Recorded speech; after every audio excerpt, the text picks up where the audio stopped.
Magandang gabi po, mga kabikay. Welcome po sa ating Barangay Kapre. Ako po muli, si Boy Kapre.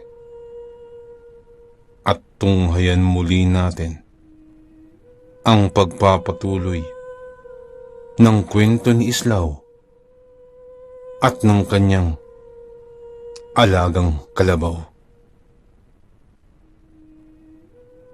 Ika-23 tagpo. Pakinggan natin.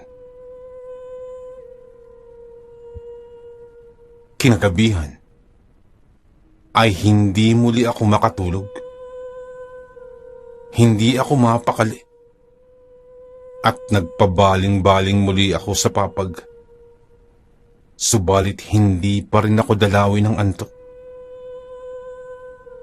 Nang maya-maya pa, ay nakarinig ako ng pag-angil. Mukhang nagmumula sa di kalayuan. At sinabayan pa ito ng pagkaluskus na sa tingin ko ay nagmumula dun sa pwesto kung saan ko itinali ang alaga kong kalabaw. Dali-dali akong bumangon upang silipin ang aking kalabaw. Pagkalabas ko, ay madilim na ang paligid. Halos wala akong matanaw. At nang tinuntun ko ang pinagtalian ng aking alagang kalabaw, ay hindi ko na nga matanaw kung nasaan ang aking kalabaw. Napadasal na ako ng aking dasal habang nakikiramdam sa paligid. Nagmamatsyag. Matapos kong usalin ang dasal, ay saka ako bumulong. Balik. Nag-antay ako ng ilang sandali. Subalit wala akong nararamdamang bumabalik o tumatakbo papunta sa aming bahay. Nag-antay pa ako ng ilan pang sandali. Ngunit wala talaga.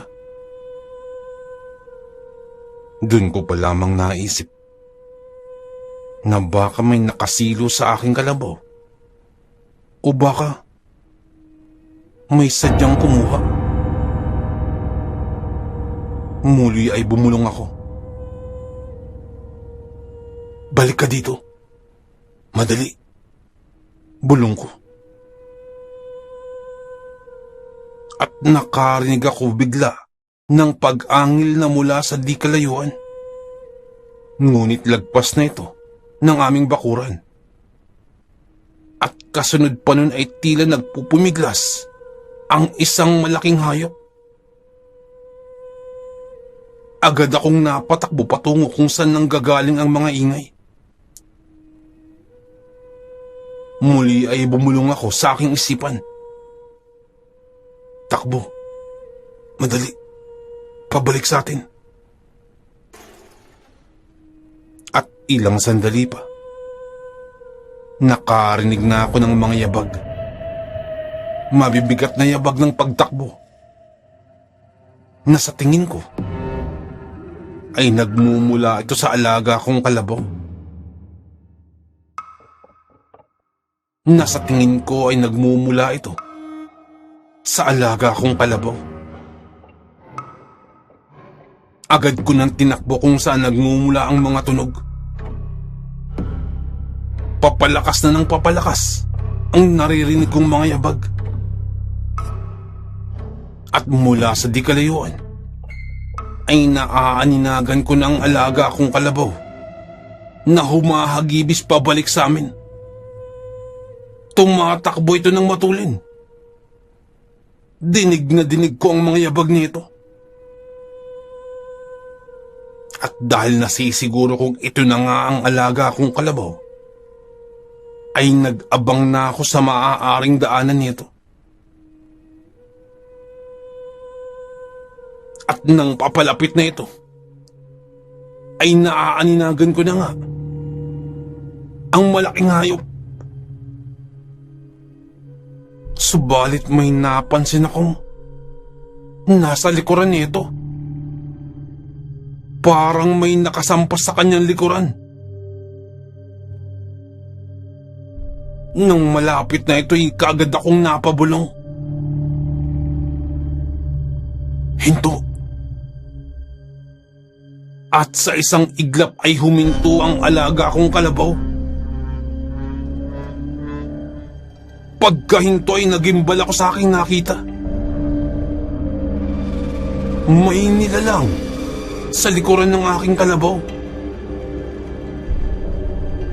Agad ko nang binunot ang aking itak mula sa busluan. At nang lapitan ko ito, ay dun ko nakita ang nilalang na ito. Napakarusing at parang hindi naliligo. At hindi lamang yun. Langhap na langhap ko rin ang nakasusulasok na amoy na tingin ko ay nagmumula rito. Nakakapit lamang ito dito. At tila nakabaon ng mga matatalas na kuko sa likuran ng alaga kong kalabaw. Nanlilisik ang mga mata nito. Doon ko pa lamang napagtanto. Isa itong aswang. Ngunit kakaibang pakiramdam ko sa aswang na yun. Bukod dun ay parang nakilala ko na ang nilalang na yun. Bigla akong napabulalas. Kadyo! Pagkabanggit ko ng pangalan, ay biglang tumalo ng aswang mula sa likod ng alaga kong kalabaw at tumakbo palayo at saka naglaho sa dilim. Naiwan doon ang alaga kong kalabaw at naroon din ang mga sariwa pang mga kalmot nito sa likod mula sa mahahabang kuko ng aswang. Subalit sa kunat ng kalabaw ay pawang mga gasgas lamang ito. Ngunit nananatili lamang akong nakatayo roon. Gulat na gulat sa aking nasaksihan. Hindi ako maaaring magkamali. Si Kadyo ang nilalang na yun. Si Kadyo. Aswang. Hindi ako mapakali sa aking nasaksihan. Ngunit alam kong si Kadyo, yun ang aking kaibigan.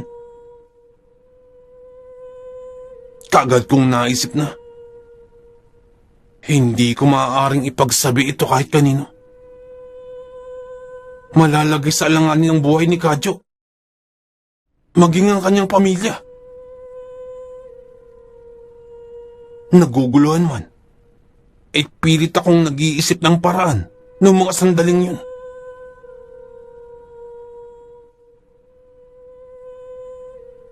Nang maya-maya pa'y biglang may tumawag sa akin. Islaw! Bakit? Anong nangyayari dyan? Pagkatingin ko ay si tatay. Nagtatanong ito sa akin habang pumupungas-pungas pa. Tanda ng kagigising lamang nito. Tay, may aswang. May aswang na pumunta dito. Sagot ko. Ay, asa na? Habulin natin! Habulin natin! Biglang sagot ni tatay. At nang binunot na ni tatay ang kanyang itak, ay agad ko na itong pinigilan. Tay, huwag na lang po muna. Sambit ko. Eh bakit? Natatakot ka na naman ba? Tanong ni tatay. Tay, Mangako po muna kayo na huwag na huwag niyo po munang ipagsasabi ito kahit kanino. Sambit ko. Ano bang pinagsasabi mong bata ka? Tanong pa ni tatay. Tay, mangako po muna kayo. Pagpupumilit ko pa. Ano ba naman yan? Ano ba naman pinagsasabi mo, Islaw? O sige. Nangangako ako na hindi ko ito ipagsasabi. Tugon naman ni tatay. Tay, nakita ko yung aswang kanina. At nakilala ko siya. Sambit ko. Napatingin lang sa akin si tatay ng mga sandaling yun. Ano ka mo? Nakilala mo? Sino? Taga rito ba sa atin? Tanong ka agad sa akin ni tatay. Napatango na lamang ako sa tanong na yun ni tatay. Tay, si Kadyo. Tanging nasambit ko na lamang. Ano ka mo? Si Kadyo! Napasigaw si tatay kagad. Tay, yung boses po ninyo. Huwag po kayo masyadong maingay. Baka kami makarinig sa atin. Sambit ko pa. Kinakailangan ko pa po itong siguraduhin. Kaya ang nais ko po sana ilihim muna natin ito. Sambit ko pa. Bakit mo ililihim pa kung aswang nga si Kadyo? Napasigaw na naman si tatay. Tay, yung boses po ninyo. Nangako kayo kanina Baka kami makarinig pa sa atin Sambit ko kagad. Bakit ka nga maglilihim? Kung yan ang magiging salot dito, paano mga kababaryo natin? Sambit pa ni tatay. Paano naman tay? Kung mali pala ako. At akala ko lang pala yun. Di kawawa naman si Kadyo. Mapagbibintangan ng walang kamalay-malay. Ang masama pa ron ay malalagay din sa bingit ng kamatayan ng kanyang pamilya. Sambit ko pa. Biglang napag-isip-isip si tatay. Sa bagay. May tama ka nga, Islaw. May tama ka. Sambit ni tatay. Tay, anong may tama ako? Ang ibig kong sabihin ay tama ang iyong sinabi. Tama. Huwag muna tayong magpataw ng kahit na anong paratang hanggat walang matibay na katibayan. Sambit pa ni tatay. At ilang sandali pa ay naririyan na rin si nanay at nagtanong kung anong kaguluhang nangyayari. Tay, kayo na magsabi kay nanay. Ipaliwanag niyo ng maayos hanggat maaari na manatiling lihim ang sinabi ko. Pakiusap ko pa kay tatay. Oo naman anak. May isang salita akong tao. At tutuparin ko yan. Sambit pa ni tatay. Pagkalapit ni nanay, agad na itong nagtanong. Ano bang nangyari dito? Tanong kaagad ni nanay. Si Kadyo, inaswang tayo. Biglang sambit ni tatay. Tay naman, sabi ko naman sa inyo na huwag ganun Ipaliwanag yun na maigi kay nanay. Bigla akong sabat. Ang ibig kong sabihin, inaswang tayo. May aswang na nagtungo dito. Buti na lamang. At hinabol namin ni Islaw. Ako ang nanguna sa paghabol. Kamuntikan ko nang ang tagpasin yung aswang na yun Pinigilan lang ako ni Islaw. Sambit pa ni tatay. Habang bunot-bunot pa nito sa puluhan ng itak at minumuestra pa ito ni tatay na parang itinataga sa hangin. Habang iminumuestra yun ni tatay, ay nagsalita si nanay. Tigil-tigilan mo nga ako, Kanuto. Yan ka na naman sa kahanginan mo. Kung hindi ko pa alam mas takot ka pa kay Islaw. Sambit naman ni nanay. Anong sinasabi mo dyan? Iseng, lahi tayo ng matatapang dito. Sagot naman ni tatay. Matapang? Kanina nga lang nung humangin. Kung makataklob ka ng kumot, daig mo pa nagtitinda ng kulambo. Sambit pa ni nanay. At sa narinig ko, ngayon ay parang alam ko na kung kanino ako nagmana ng pagiging matatakotin. Ngunit sa aming pamamahay, ay palagi kong naririnig si tatay na siya ang laging may huling salita. Halimbawa, magsasaing. Bigla yang sasagot kay nanay ng kung ilang gataang. Kung tutuusin, sa pagitan ni tatay at ni nanay, ay mas matapang nga si nanay. Dahil doon ay napasabat na ako sa usapan ni nanay at tatay. Tay, sa'yo pala ako nagmana kaya pala ako ganito kaduwag Sambit ko. Hindi totoo yan, Islaw. Biglang sagot naman ni tatay. Anong hindi? Kanina magmamanan si Islaw sa akin? Akong nanay. Samantalang mas matapang pa ako sa'yo. Sagot naman ni nanay. Nang muling sumagot si tatay. Islaw, huwag ka nga magtanong ng mga walang kapararakang bagay. Ang pagtuunan natin ng pansin, iyong aswang na yan at si Kadyo. Hindi yung mga walang kakwenta-kwentang bagay. Sambit pa ni tatay na halatang iniiwas lamang ang usapan patungkol sa kung sino ang matapang. Yun nga pong nasabi ko kanina, tay. Na wag niyo po munang ipagsasabi yung natuklasan natin ngayong gabi. Sapagkat hindi pa rin tayo nakakatiyak dyan. Kaawa-awa naman si Kadyo kung mapagbibintangan ng walang kalaban-laban. Sambit ko. Kung sa bagay, may tama ka. Tama ka, Islaw. Tugon naman ni tatay. Ano kaya kung ipagbigay alam natin kay Kapitan upang siyang makatulong sa iyo, Islaw, at ganun din sa iyong kaibigan? Mungkahin naman ni nanay. Tama! Tama ang naisip mo! Yan nga rin yung naisip ko kanina pa Naunahan lang ako ng nanay mo. Tugon naman ni tatay. Mukhang magandang mungkahin nga po yan, Nay. Upang imbis na tayo lamang ang mag-isip ay matulungan din tayo ni Kapitan. Mukhang magandang mungkahi nga po yan, Nay.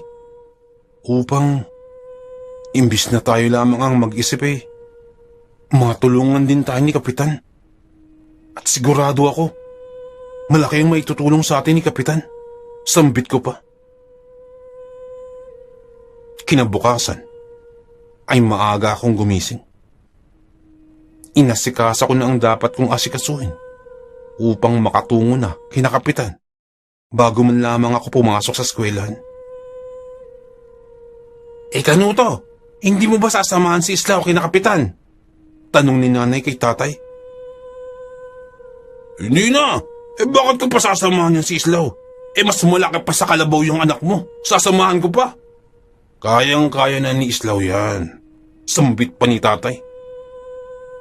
Kung sa bagay, tama naman si tatay. At kayang-kaya ko na to. At madalas naman akong pumupunta kina Kapitan mag-isa. Nang biglang magsalita si nanay. Samahan mo na, Kanuto! Madiing sabi ni nanay. Nga ang sinasabi ko kanina pa dito kay Islaw. Sasamahan ko siya. Siya pa nga itong umaayaw Hindi po pwede yan. Sasamahan kita, Islaw. Sasamahan kita dahil anak kita. Biglang sambit naman ni tatay na parang biglang umamong tupa pagkasambit na yun ni nanay. Matapos ang aking mga gawain, ay agad na kaming umalis ni tatay. Tutungo kami sa bahay nila Kapitan. Maaga pa lamang upang hindi pa gaanong abala sa pag-aasikaso sa baryo si Kapitan. Habang naglalakad, ay hindi pa rin maalis-alis sa aking isipan yung nangyari kagabi. Totoo nga kayang aswang si Kadyo. Ngunit, si Kadyo talaga ang nakita ko kagabi. Hindi ako maaaring magkamali. Ngunit, paano naging aswang si Kadyo? Baka kay Minerva? Baka siyang dahilan. Ngunit, sigurado ba ako talagang si Kadyo yun? Baka ginaya lamang si Kadyo. Baka may gumaya ng kanyang wangis. Mga paulit-ulit kong tanong sa aking sarili. Hanggang sa hindi ko na namamalayan, ay nasa may sangang daan na pala kami.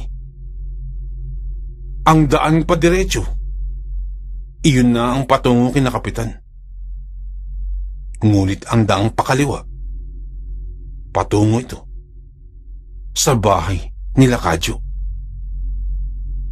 Nang bigla kong naisip na, ano kaya kung silipin muna namin si Kadyo at tanungin ko muna siya? Sambit ko pa sa aking sarili. Dahil doon ay sinabi ko ito kay tatay. Tay, ano kaya kung sumuglit muna tayo sa bahay ni Kadyo? Tanong ko. Bakit naman tayo pupunta pa doon? Tanong pa ni tatay. Para kamustahin ko si Kadyo, tay. Sagot ko. Bakit mo pa kakamustahin yun? Aswang yun. May nangangamos na ba ng aswang? Islaw, walang nangangamos na ng aswang. Sambit pa ni tatay. Di ako, tay. Ako lamang ang mangangamusta ng aswang. Saka isa pa, kaibigan ko yun si Kadyo. Kaya kailangan ko siyang kamustahin. At isa pa, hindi pa naman sigurado na aswang siya eh. Baka nga kahawig niya lang yun. O ginaya lang ang wangis niya. Tugon ko naman. May tama ka nga, Islaw. Tama ka, Islaw. Pero, may mga nalaman ako na pamamaraan upang malaman kung aswang ang isang tao. Sambit pa ni tatay. O talaga ba, tay? Ano po yun? Tanong ko. Kapag takot siya sa asin, aswang yan. At isa pa, takot daw yung mga yan sa suha. Ayaw nila yan. Sambit pa ni tatay. At isa pa, ayon sa mga kwento-kwento, kapag baliktad ang iyong imahe, kapag nakatingin ka sa kanyang mata, aswang yan. Walang duda. Dagdag pa ni tatay. Sa mga narinig ko niyan, ay tila nadagdagan ng kilabot ang aking katawan. Ganun ba, tay? May dala ba kayong asin?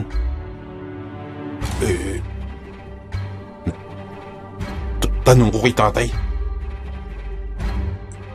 Wala nga eh. Nakalimutan ko din. Pero, pwede tayong kumuha ng sanga ng suha dyan. May suha dyan. Kukuha tayo. Sampit pa ni tatay. Kung ganun, tay, pumapayag na kayong sumaglit muna tayo kay Kadyo. Ano ko? Wala akong sinasabing ganyan. Sagot naman ni tatay. Sige na, tay. Titingnan lang naman natin eh. Saka isa pa, umaga naman ngayon. May aswang ba kapag umaga? Sambit ko pa. At dahil dun, ay wala nang nagawa pa si tatay. Kung hindi ang sumang-ayon na lamang sa akin. Ngunit bago kami sumaglit kina Kadyo, ay nanguha muna kami ng sanga mula sa puno ng suha. At ayon kay tatay, iyon ang magiging pananggalang namin. Ako nang umakyat ng puno ng suha at kumuha ako ng maliit na sanga. Ngunit pagkatingin ko kay tatay, ay halos matakpan na ang mukha nito sa laki ng sanga na kinuha mula sa puno ng suha. Tay, ba't ang laki naman ng kinuha mong sanga? Tanong ko. Gaano ba kalaki si Kadyo? Tanong ni tatay. Mga kasing laki ko, tay. Sagot ko. Naman pala eh. Malaki yung aswang. Kaya malaki din yung sanga. Sagot pa ni tatay. Naalala kong muli ang sinabi ni nanay na mukhang mas matatakotin pa nga si tatay kaysa sa akin. At nagpatuloy na kami sa paglalakad. Hanggang sa natatanaw ko na ang isang bahay kubo mula sa di kalayuan. Napabulong na ako kay tatay. Tay, yan na yung bahay nila Kadyo. Bulong ko.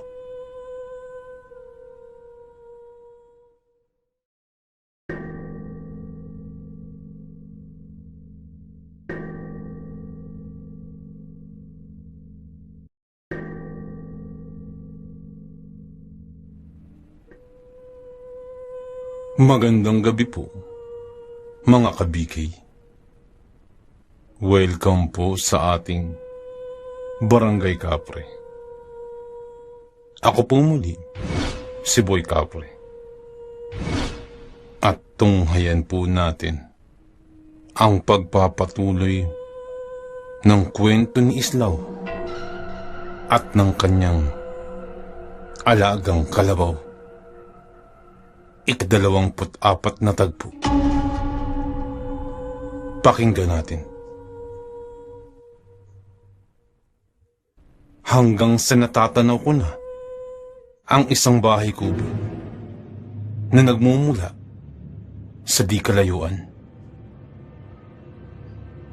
Tay, yan na yung bahay nila Kadyo. Sambit ko.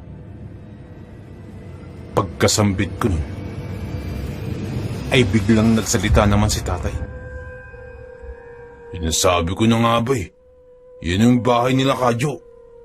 Kung gayon, mauna ka na nga Islaw, at susundan kita. Mauna ka na sa paglalakad. Sambit pa ni tatay. Kungket na una na akong maglakad. Bagamat umaga pa lamang nun, sa hindi ko malamang dahilan, ay nakaramdam ako ng takot. Unti-unting lumakas ang kaba ng aking dibdib.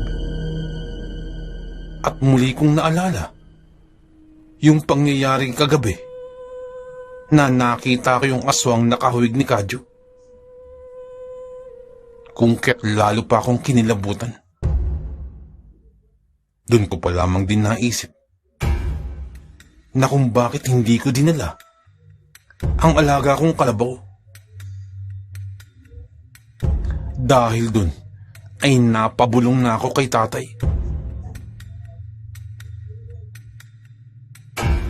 Tay, natatakot po ba kayo? Bulong ko. Bakit naman ako matatakot? Walang dapat ikatakot, Islaw. Sambit pa ni tatay. Kung ganun po, tay, pwede po bang kayo nang maunang maglakad?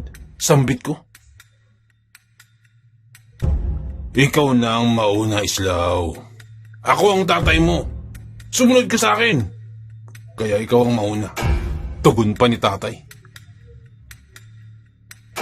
Kungket na palunok na lamang ako, dala ng aking nervyos, at nagpatuloy na lamang sa paglakad. At dun ko pa lamang din naisip yung hawak kong sanga ng suha.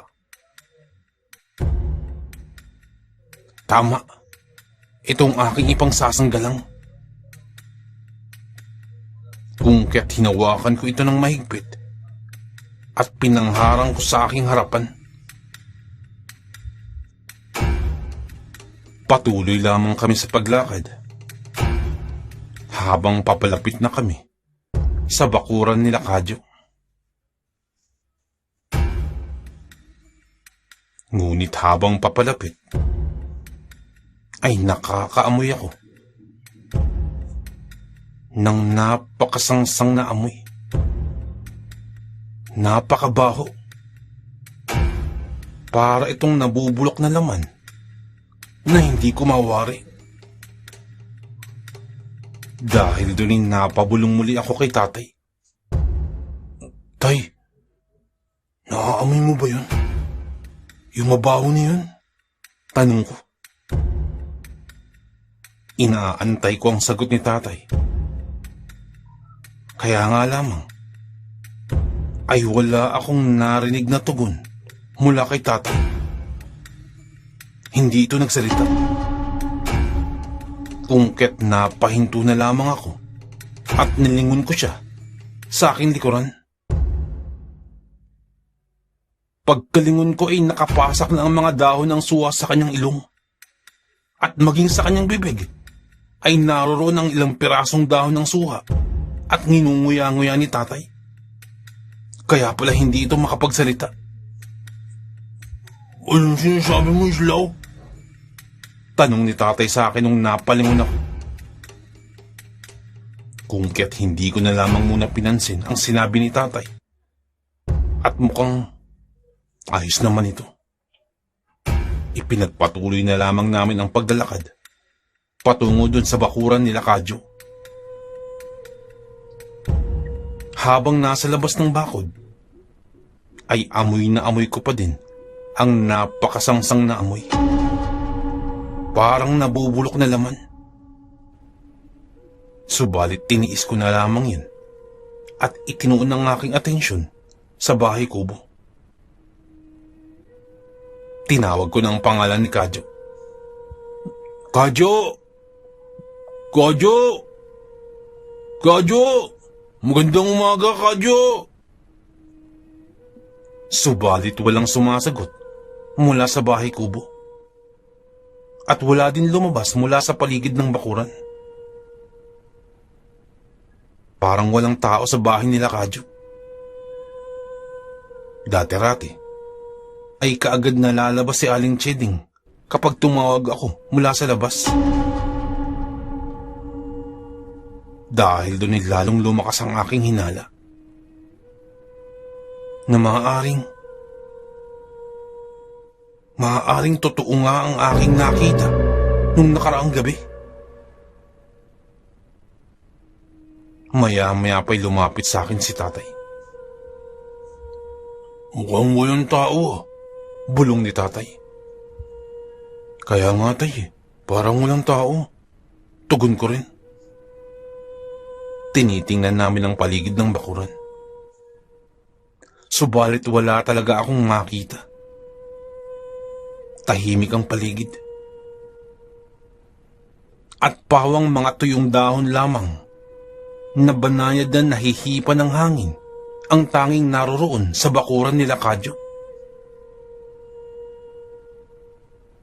Iniisip ko tuloy na pumasok na sa bakuran. Kaya nga lamang, ay ano naman ang gagawin ko kung wala talagang tao? Ang pakay ko naman ay kamustahin si Kadyo. At kung wala si Kadyo, ay ano pang dahilan ng pagpunta ko rito? Kung kaya't sinabihan ko na lamang si tatay na umalis na lamang kami. Tay, mukhang walang tao kina Kadyo. Umalis na lamang tayo. Kinakapitan na tayo pumunta. Sambit ko. Kung kaya't sumang-ayon din si tatay. Pagkalingon namin, ay halos mapalundag kaming dalawa ni tatay. At biglang napatago ako sa hawak kong sanga ng suha. Si tatay naman ay nagmistulang ati-atihan at ginawang maskara ang daladala niyang sanga ng suha. sapagkat pagkalingon namin ay biglang nasa harapan na namin si Mang Ipe.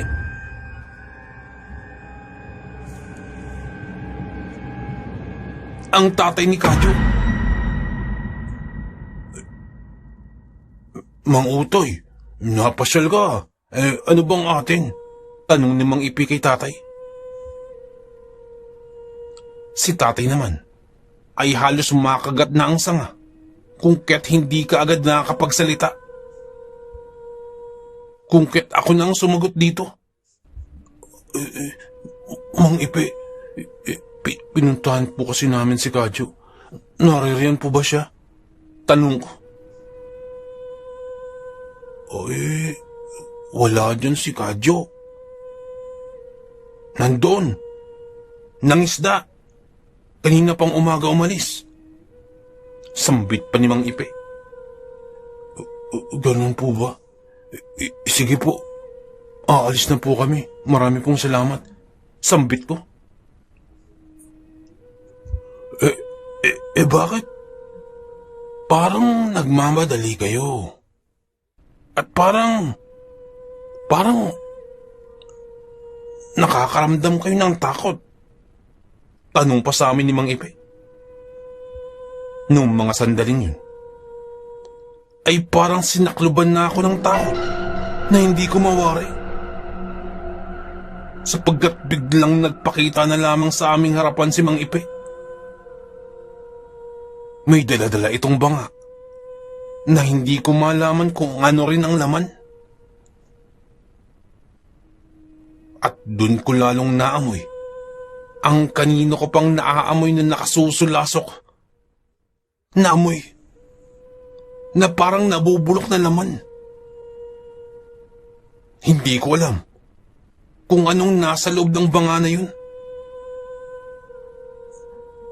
Nang biglang magsalita si tatay. Hindi naman, Ipe. Ano bang dapat ikatakot namin? Alam mo namang wala yan sa amin. Wala kaming nararamdamang takot. Hindi kami natatakot sa kahit na ano. Biglang sagot ni tatay. Ganun ba? Ang Utoy. Kung ganun dumito muna kayo at magkape. Yakag pa ni Mang Ipe sa amin. Maraming salamat. Ngunit ang totoo niyan, Ipe, kumain na kami. Madami kaming pagkain sa bahay. At madami din kaming kape sa bahay. Kung gusto mo, ibibigyan pa kita. Sagot pa ni tatay. Ganun ba? Hindi na lamang bali.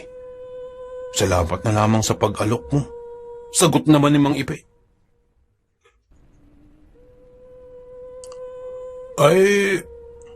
Magsabi ka lamang, Ipe, at bibigyan kita. Sa ngayon hindi mo na kita mapagbibigyan sa paunlak mo. Sapagkat may pupuntahan pa kami ni Islaw. Magtutungo pa kami kay Kapitan para isumbong yung aswang. Ano ka mo? Utoy, ano ka mo sabi mo? Biglang tanong ni Mang Ipe.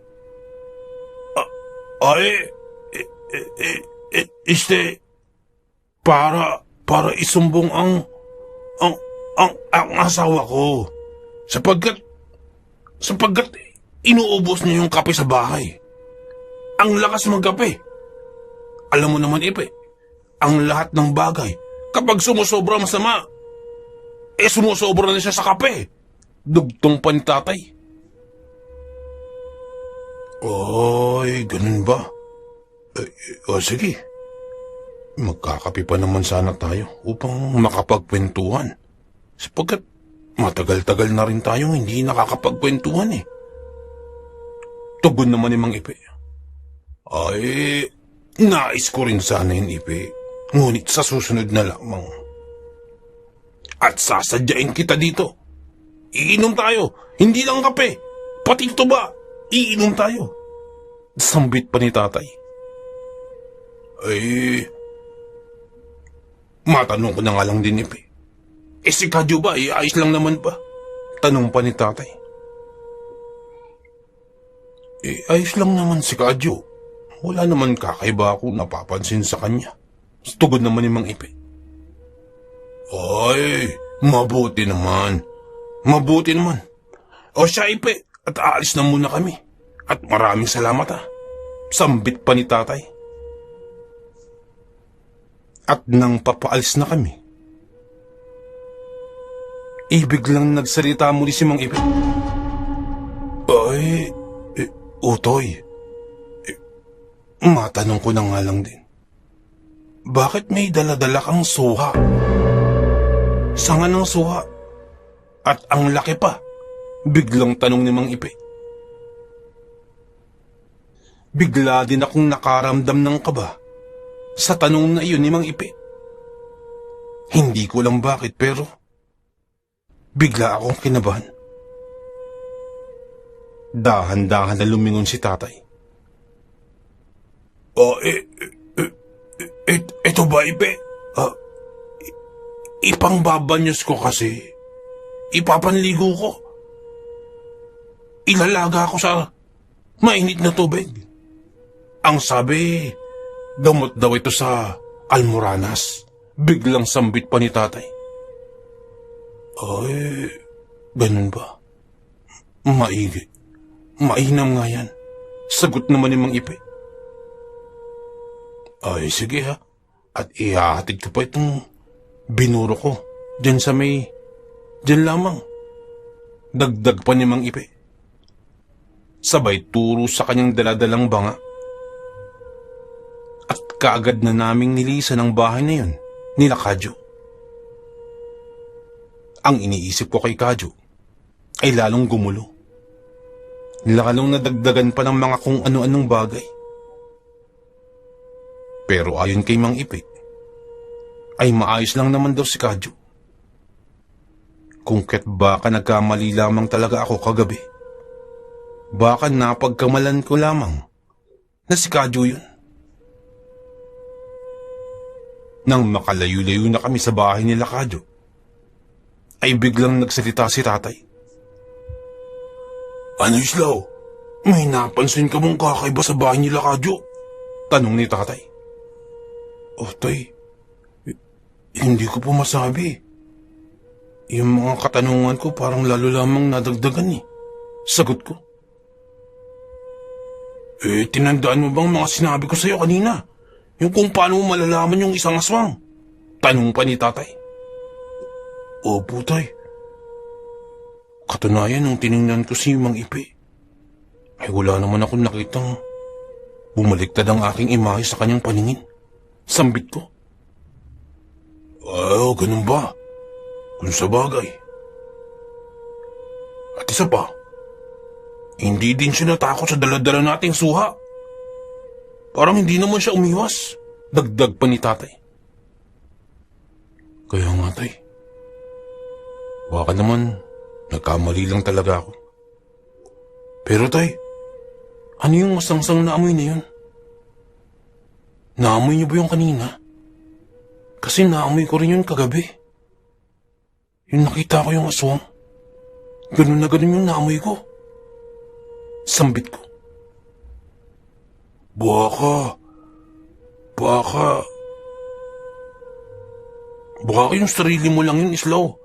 Baka naaamoy mo lang yung sarili mo. Maligo ka kasi. Sambit pa ni tatay. Pero, tama ka din, Islaw. May naamoy nga akong masangsang kanina. Parang nabubulok. Baka galing yun doon sa may banga na dala-dala ni Ipe. Kadalasan, mga binuro ang laman talaga nun.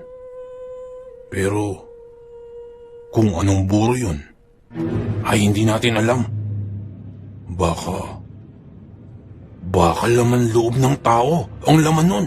Sambit pa ni tatay. Iyan ka na naman, tay. Yan na naman yung mga kwento mong nakakatakot, tay. Sambit ko pa. Hindi ako nananakot, Yan ang kwento sa akin ng lolo mo. Akala mo ba? Ang kwento pa ng lolo mo, ang mga nagkukubling mga aswang, ang ginagawa daw nila ay iniipon ng mga laman loob ng kanilang mga biktima at inilalagay sa mga banga. Hindi ba't dala-dala ni Ipe kanina isang banga? Sa tingin ko, doon nagmumula yung masangsang na amoy.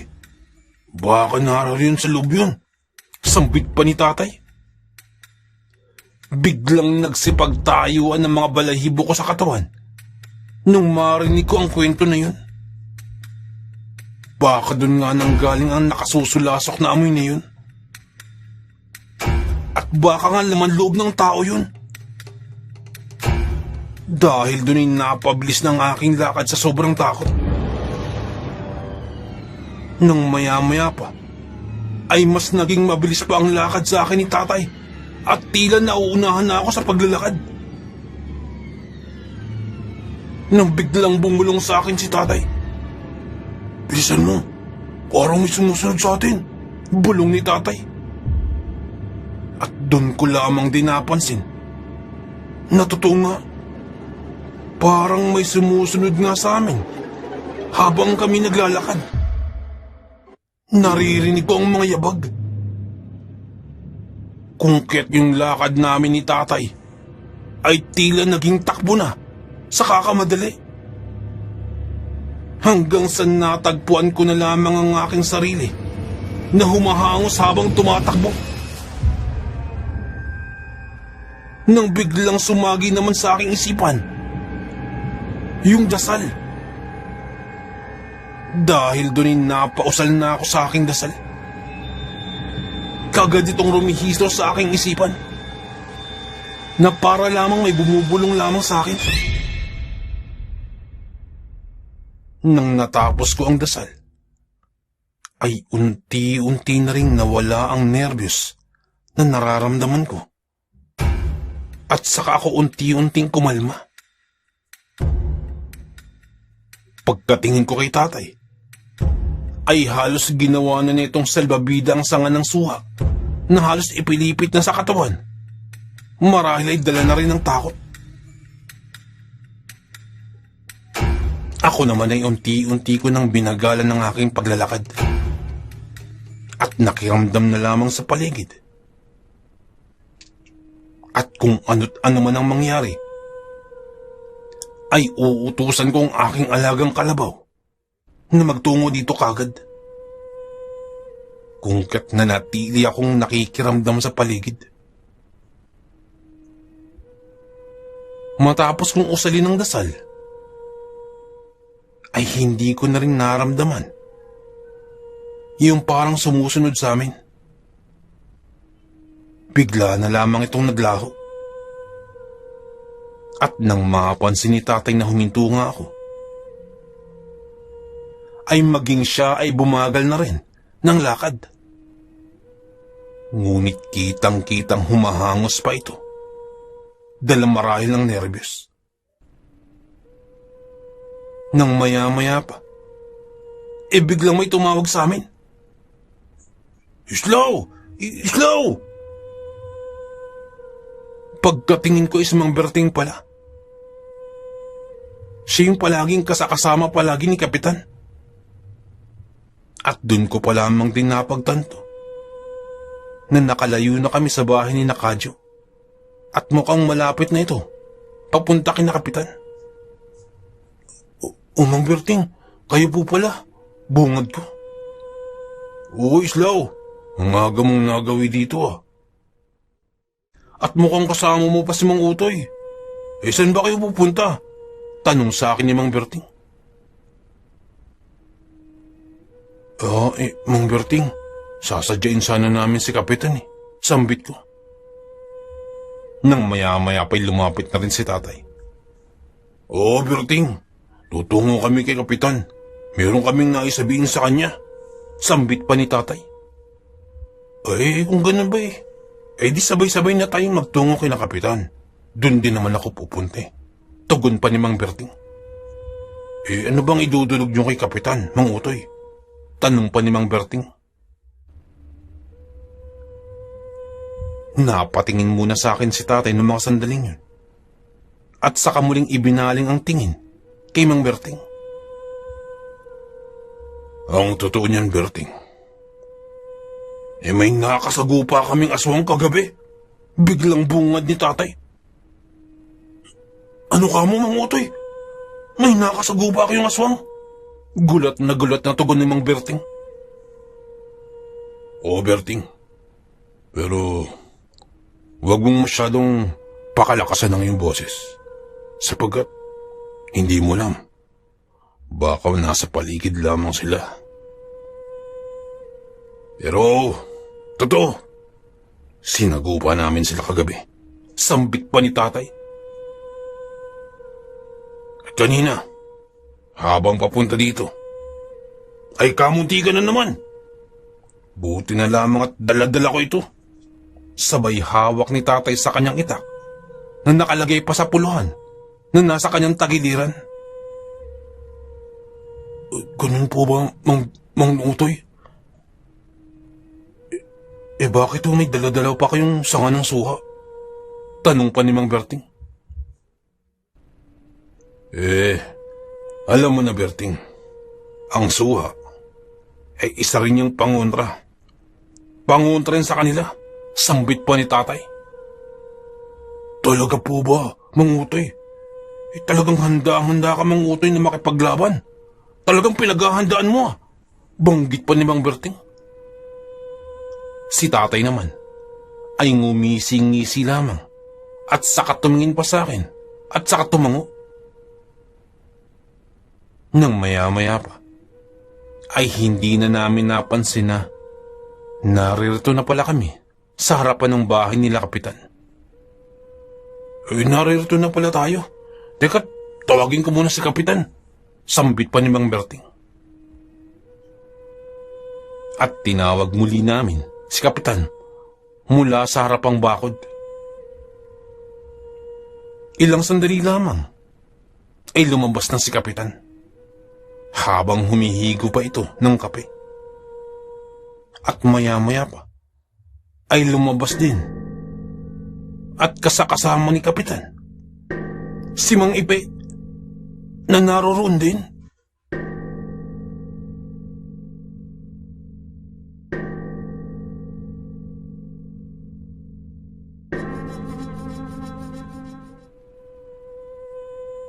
Talagang handang-handa ka, Mang Utoy, na makipaglaban, ah.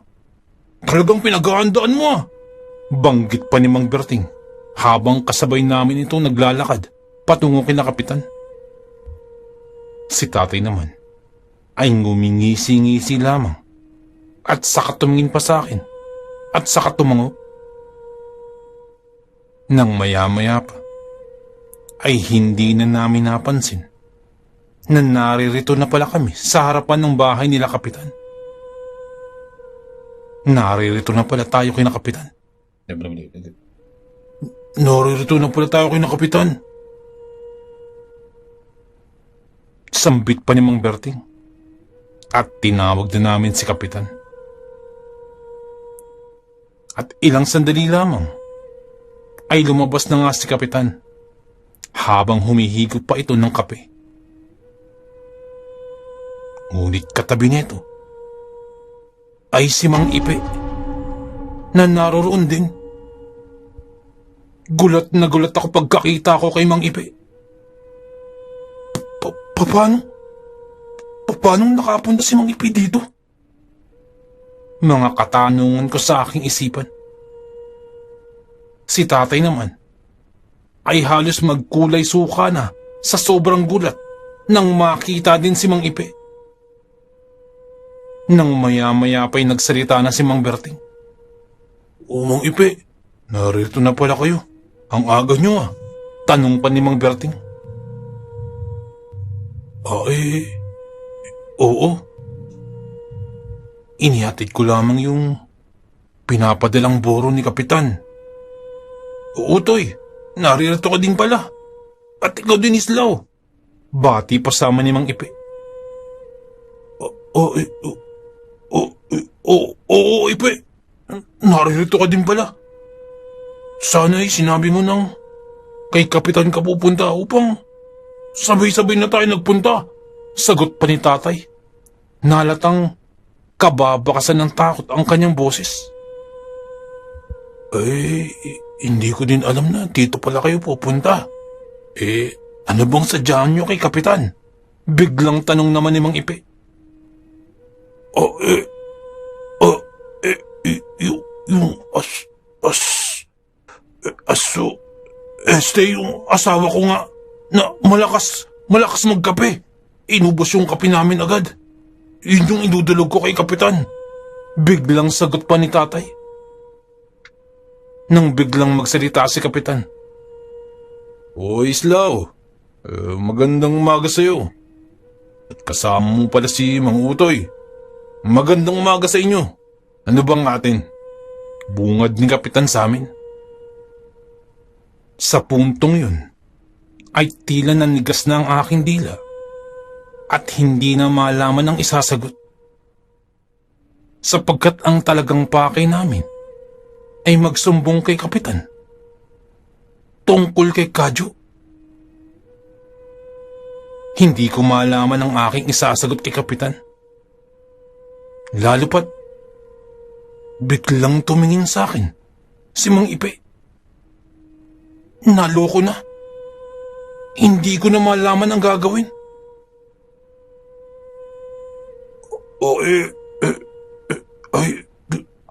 Kapitan, ano po kasi? Ano po kasi? Pautal-utal kong sagot. Nang ilang sandali pa, ay biglang dumating si Mang Ambo. At nang makita si Mang Ipe, ay tinanong niya ito. Mang Ipe, magandang umaga. Mukhang napasyal kayo Mukhang napasyal kayo kay Kapitan. Ano bang dinala ninyo? Tanong pa ni Mang Ambo. Nagdala ako ng buro. Para kay Kapitan talaga yun. Sagot pa ni Mang Ipe. Patingin nga ho. Tanong pa ni Mang Ambo. Nailagay ko na sa likod bahay nila Kapitan. Kung gusto mo si Kapitan ang yung tanungin tungkol dun. Sige aalis na ako. At madami pa akong aasikasuhin. Sagot naman ni Mang Ipe. At nagpaalam na ito sa amin. Nang magpaalam si Mang Ipe, ay tila nabunutan ako ng tinik. At ganun din si tatay. Na biglang nakahinga ng maluwag. Dahil doon ay napabulala si tatay. Paano nakapunta si Ipe dito ng ganun kabilis? Tanong pa ni tatay. Meron ho kasi diyang daanan na malapit to papunta kay Mang Ipe. Diyan may maiksing daanan dyan. Papunta dito. Kaya ganun yun. Pagpapaliwanag pa ni Mang Ambo. Ngayon lang namin nalaman na meron palang mabilisang daanan. Papunta kay na Kapitan mula kay na Kadyo. Islaw! Kayo nakapatahimik dyan Ano bang dahilan at napunta ka dito nung ganito kaaga? Isinama mo pa si Mang Utoy. Kanina pa kita tinatanong ngunit hindi ka naman sumasagot. Muling tanong sa akin ni Kapitan. Siniguro ko munang nakalayo na ng husto si Mang Ipe. At nang halos hindi ko na siya matanaw, ay saka ako nagsalita. Magandang umaga po, Kapitan. Ipagpamanhin po ninyo. Hindi ko po kagad masagot ang inyong katanungan kanina. Ang totoo niyan may idudulog kami sa inyo ni tatay. Sambit ko. Totoo yung Kapitan. May idudulog kami sa inyo. Dagdag pa ni tatay. Tay, kayo na nga pong magsabi kay Kapitan. Sambit ko. Ikaw na anak. Narito lang ako. Nakasuporta sa iyong likuran. At total, kakilala mo ang nasasangkot. Sambit pa ni tatay. Sige po. Kapitan, ganito po kasi yun. Kagabi po, ay merong pumuntang... Pero kapitan, ngunit hindi pa ako nakakatapos magsalita, ay bigla nang sumingit si tatay. May aswang na nagpunta kagabi sa bahay, kapitan! Kamuntikan ko na itong habulin ng taga! Biglang sampit pa ni tatay. Gulat na gulat si kapitan sa mga sinabi ni tatay. Kaya nga lamang, ay hindi malaman ni kapitan kung kanino titingin. Kung sa akin ba o kay tatay? Nung mapansin ko yun, ay sinabihan ko na si tatay. Tatay, kayo na nga po ang magtuloy ng kwento. Sambit ko. Hindi na islaw. Mas maiging ikaw nang maglahad kay kapitan. Para mas malinaw, banggit muli ni tatay. Kung kaya't itinuloy ko na ang kwento. Yun na nga po, kapitan. Kagabi po kasi, naramdaman ko po na may kumuha po ng aking kalabaw. At nung hinanap po na yung kalabaw, may nakita po akong aswang. Nang muling maputol ang aking sinasabi, sapagkat biglang sumingit muli si tatay. At ang aswang na yung kapitan, ay tinangay ang alaga naming kalabaw. Talagang hinabol ko ng taga yun. Pagsingit muli ni tatay. Si kapitan ay hindi na malaman kung kanino makikinig sa amin. Kung kay tatay ba o sa akin. Tay, kayo na nga po magtuloy ng kwento para hindi po malito si kapitan. Sambit ko. Oo nga naman, Mang Utoy. Kayo na nga ang magkwento. Total kanina ka pa singit ng singit Para kang kabote. Sambit pa ni kapitan. Yun na nga, kapitan. Ang totoo niyan humangin pa ng napakalakas kagabi. Pagkahangin, ay agad akong tumalon mula sa bintana. At dahil sa tingin ko, ay hindi pang karaniwan yun, ay agad ko nang binunot ang daladala kong itak. Kwento pa ni tatay kay kapitan. Ngunit sa isip-isip ko, ay parang wala namang ganong nangyari kagabi. Ang alam ko pa, ay nagtalokbong pa nga si tatay, ayon sa kwento ni nanay. Ngunit nanatili na lamang akong tahimik at hinayaan na magkwento si tatay. Ino nga, kapitan! Hawak-hawak ko ang itak ko at iwinawas-iwas ko sa dilim. Dahil alam ko, aswang lang ang gagawa nun. Pagbibida pa ni tatay. Talaga ba, Mang Utoy? Napakatapang niyo pala. Biglang sambit ni Mang Berting. Buti na lamang at wala dun si kapitan. Kung di ay, sigurado, nadali niyo ang aswang. Sambit pa ni Mang Berting. Nang biglang tumawa ng napakalakas si kapitan.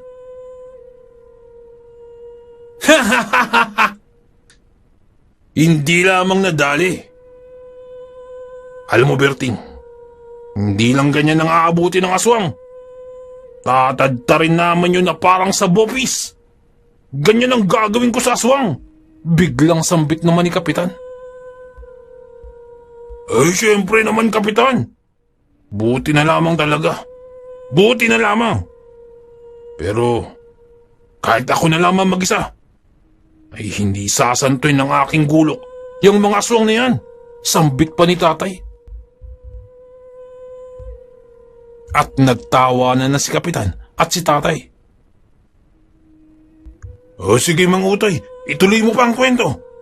Ano pa bang nangyari? Tanong pa ni kapitan. At nagpatuloy pa sa pagkwento si tatay. Ayun na nga, kapitan. Habang winawas-iwas ko ang aking itak, ay tumitingin ako sa paligid. Subalit, wala akong nakitang aswang. Iwinawas-iwas ko talagang itak. Nang bigla na lamang akong nakarinig ng sumisigaw at boses yun ni Islaw. Bilang isang matapang na ama na walang kinakatakutan, ay sinundan ko kung saan nagmumula ang boses na yun. Kuwento pa ni tatay. Islaw, ituloy mo na ang kwento. At sabihin mo kay Kapitan kung anong nangyari. Ikwento mo kay Kapitan. Utos pa ni tatay sa akin. Kung kaya't sinunod ko ang sabi ni tatay. At ako nang nagtuloy ng kwento. Yun nga po, Kapitan. Nakita ko po ang aswang. Kaya nga lamang po, ay namumukaan ko po yung aswang. Sambit ko. Ano ka mo, Islaw? Namumukaan mo? Kamukha ba ni Berting? O ni Ambo kaya? Tanong pa ni Kapitan. Baka si Berting yun, Kapitan. Piyadong hindi ako yun. Sagot naman ni Mang Ambo. Hindi po, Kapitan. Hindi po kina Mang Ambo at Mang Berting. Ang kamukha po ay si... Pero bago ko po sabihin ay mangako po muna kayo, Kapitan. At wag na wag po ninyo ipagsasabi muna kahit kanino at ipagkakalat. Sambit ko. Ganun ba? O sige. Sige, Islaw. May isang salita ako at ipapangako ko na hindi ko niya ipagkakalat. Kayo din, Ambo. Berting, mangako kayo kay Islaw. Sambit pa ni Kapitan. At ganun na ang ginawa nila Mang Berting at Mang Ambo. Nangako silang hindi ipagkakalat ang aking sasabihin. Kapitan, ang nakita ko pong aswang kagabi ay namumukaan ko. Kamukhang kamukha po ni Kadyo. Sambit ko. Ano ka mo? Si Kadyo! Biglang napasigaw si Kapitan. Kapitan, konting hinay-hinay lamang po sa pagbanggit. Paalala ko kagad. Ano ka mo, Islaw? Sigurado ka ba dyan? Si Kadyo ba ka mo? Muling tanong pa sa akin ni Kapitan. Opo, Kapitan. Kamukhang kamukha po ni Kadyo. Tugon ko. Yung anak ni Ipe, naririto kanina. Si Kadyo. Pag-uulit pa ni Kapitan. Opo, Kapitan. Iyan din pong dahilan kung bakit hindi po ako makapagsalita kanina nung naririto pa si Mang Ipe. Sambit ko. Kung gano'n sugurin na natin si Kadyo! Biglang sambit ni Kapitan. Nang biglang sumagot naman si tatay. Tama, Kapitan! Sugurin na natin! Sugurin! Sigaw pa ni tatay. Nang biglang magsalita si Mang Ambo. Tama! Sugurin natin yan sila! Dahil doon ay inawat ko na sila. Naku, Kapitan, wag po! Wag po! Yun nga pong dahilan bakit ko po idinulog namin sa inyo? Baka po kasi nagkamali lang po ako. At baka kahawig lamang ni Kadyo. O di kaya'y ginaya lamang ang wangis ni Kadyo. Alam niyo naman po, di ba na may kakayahan din ng aswang na manggaya ng wangis. Sambit ko. Dahil doon ay napahinto si Kapitan. Kung sa bagay, tama ka, Islaw. Pero sugurin na natin! Muling sigaw ni Kapitan. Tama! Tama si Kapitan! Sugurin na natin! Sigaw pa nila Mang Ambo at Mang Berting. Nung maya-maya pa'y nagsalita muli ako. Naku, mukhang pabalik na po si Mang Ipi. Papunta rito. Sambit ko. At sa isang iglap, ay biglang nagtago sina Kapitan sa silong ng kanilang bahay. Kasama rin nito si tatay. Maging si Mang Ambo na nakikipagsiksikan sa ilalim. Nung maya-maya pa, ay hindi pala dito tutungo si Mang Ipe. At sa iba pala dadaan. Marahil ay maghahatid pa ng buro. Hindi po pala dito pupunta si Mang Ipe. Sa iba po pala dumaan. Sambit ko.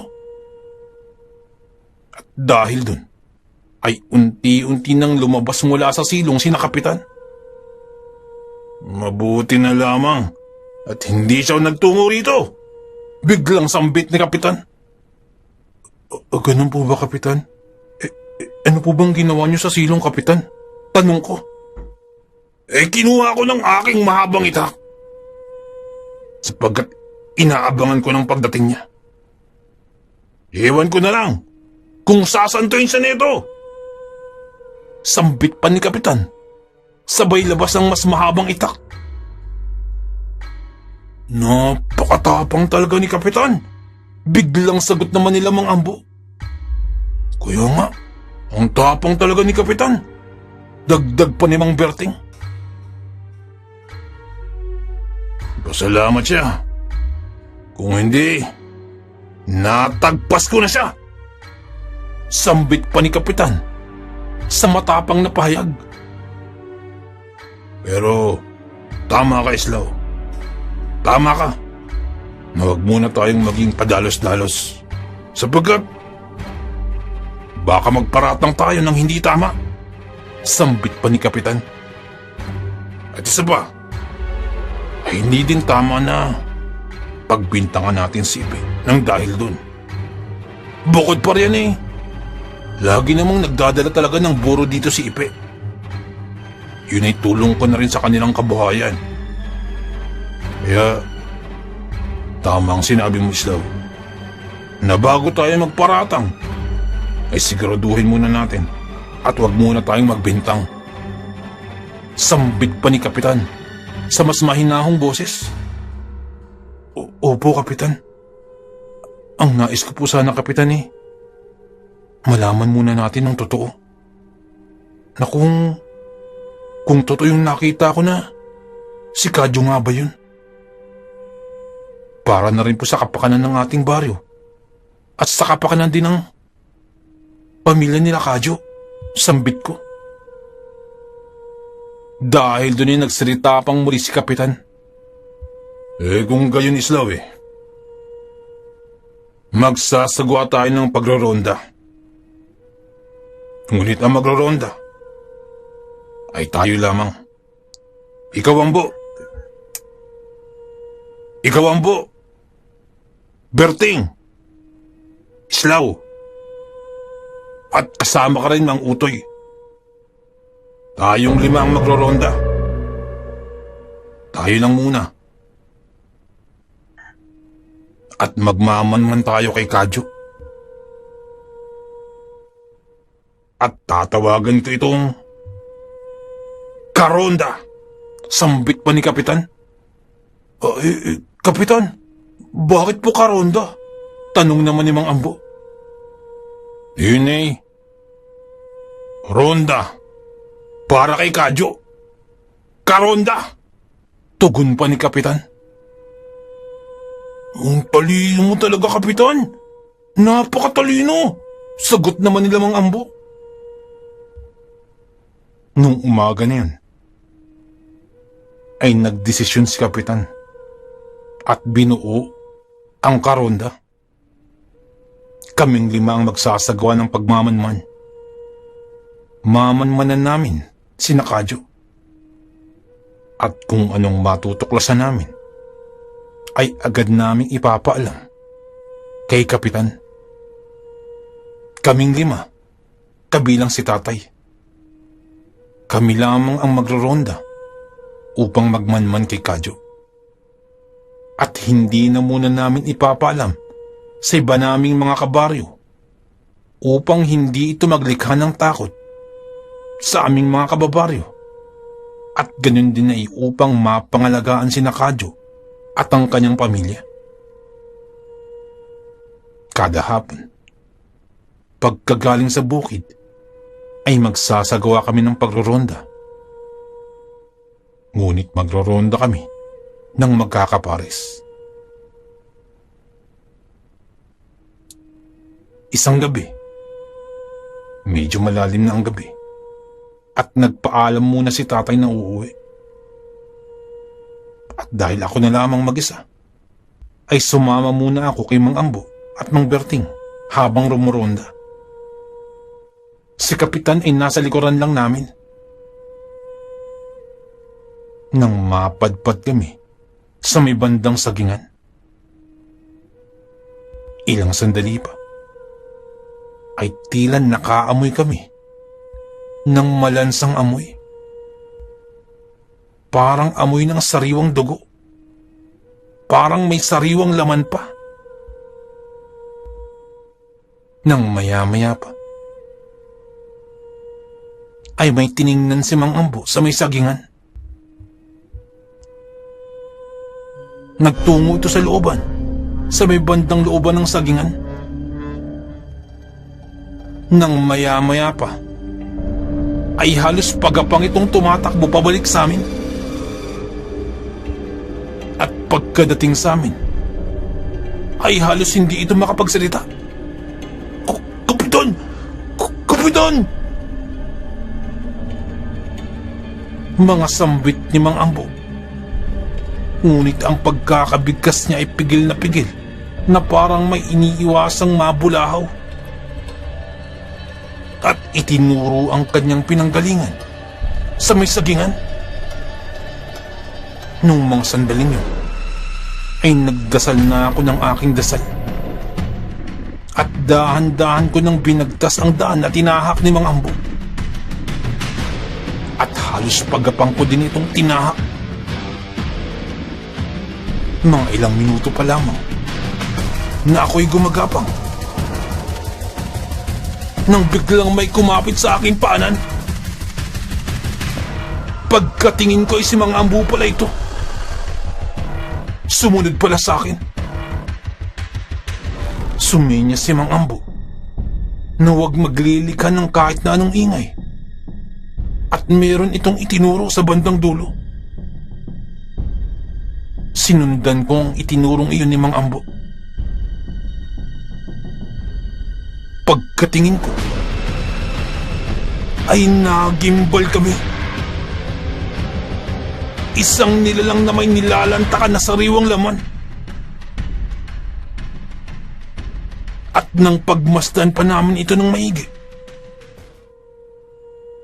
ang nilalang na yun ay si Kadyo.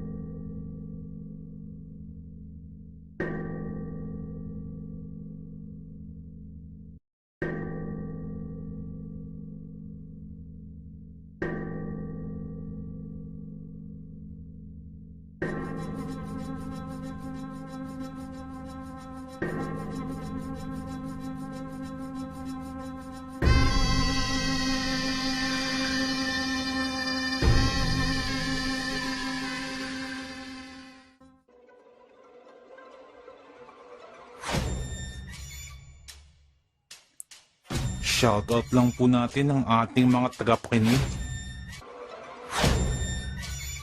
Nais ko lamang pong shoutout si Ma'am Janet Virga, din po sa may Qatar. At shoutout din po kay Sir Alex of Southern Mindanao Creepy Experience. Shoutout din po sa mga taga-Sitio Badyang Tupol, West de Cabatuan, Iloilo. Shoutout po sa inyo. From Sir Rex Besite, shoutout po sa inyo. Maraming salamat po. Shoutout po kay Ma'am Aya Flores, maraming salamat po. Shoutout din po kay Boss Jekyll Recorba, shoutout po. Shoutout din po kay Ma'am Jean Albino, dyan po sa may Riyadh, Saudi. Shoutout po sa inyo, maraming salamat po. Si Sir Roland Fadrigo, shoutout po. Kay Sir Ticarol TV Mix, shoutout po. Kay Ma'am Feli Rivera Raimundo, shoutout po. At kay Sir Arnav TV, shoutout po. Maraming salamat po.